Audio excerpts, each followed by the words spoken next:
अभ्यास 46। 80 WPM की speed से स्टार्ट होगी। 3 सेकंड बाद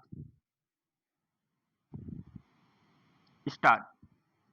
प्रसिद्ध नोबेल पुरस्कार विजेता जॉर्ज बोल्ड का कहना है कि अगर वर्तमान दुनिया खत्म हुई तो उसकी सारी जिम्मेदारी अमेरिका की होगी।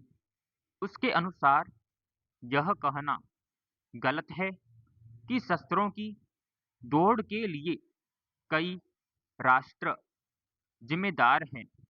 आज केवल अमेरिका ही मौत का सबसे बड़ा सौदागर है।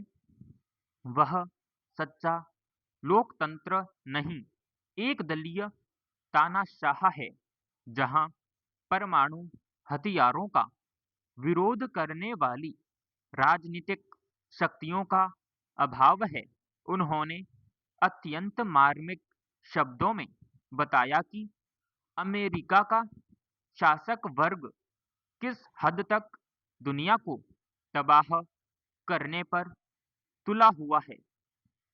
उन्होंने कहा कि परमाणु हथियार सबसे पहले अमेरिका ने बनाए और प्रयोग किए और फिर भी कहता रहा कि वे तो आत्मरक्षा के लिए है।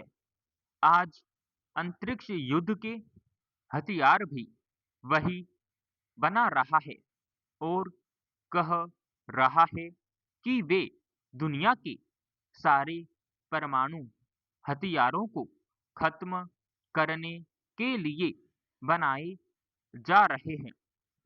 लेकिन ये दोनों बातें झूठी हैं। पेरा अमेरिका का इरादा हमेशा आक्रमण का रहा है और धीरे धीरे उसने युद्ध के इस तामसिक इरादे को अपना व्यवसाय बना लिया है।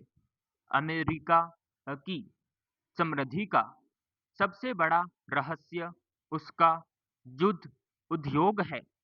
हथियारों के कारखानों को राष्ट्रपति रेगन ने खुली छूट दे रखी है। यह आश्चर्य की बात है कि हथियार बनाने वाली कंपनियां सबसे अधिक मुनाफा कमा रही है और सबसे कम आय कर दे रही है। इससे स्पष्ट है कि अमेरिका को इन भयानक हथियार बनाने वाली कंपनियों का कितना ख्याल है। दुख की बात है तो यह है कि हम असहाय वैज्ञानिकों और प्रोफेसरों के अलावा इस देश में कोई ऐसा संगठित वर्ग नहीं है जो राज्य के इन सत्यानाशी इरादों के खिलाफ आवाज उठा सके। पेरा अमेरिका में दो पार्टी व्यवस्था फेल हो चुकी है। दोनों पार्टियां एक ही रथ के दो पहियों की तरह है। युद्ध उद्योग की तानाशाही के आगे दोनों पार्टियां नतमस्तक हैं। अमेरिका की आम जनता इन राजनीतिक दलों की चाल को समझने में असमर्थ है। लोकतंत्र युद्ध तंत्र में बदल गया है।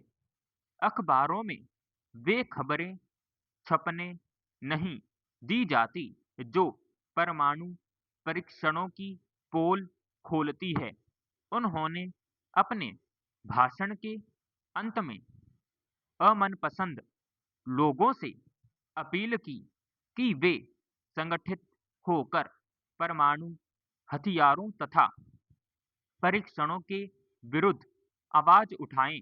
उन्होंने निरस्त्रीकरण के लिए की गई दिल्ली घोषणा की तथा भारत द्वारा इस संबंध में किए गए प्रयत्नों की सराहना की और कहा कि आज आवश्यकता ऐसे देशों की है जो इस संबंध में आगे आकर स्थायी शांति के लिए प्रयत्नशील हो।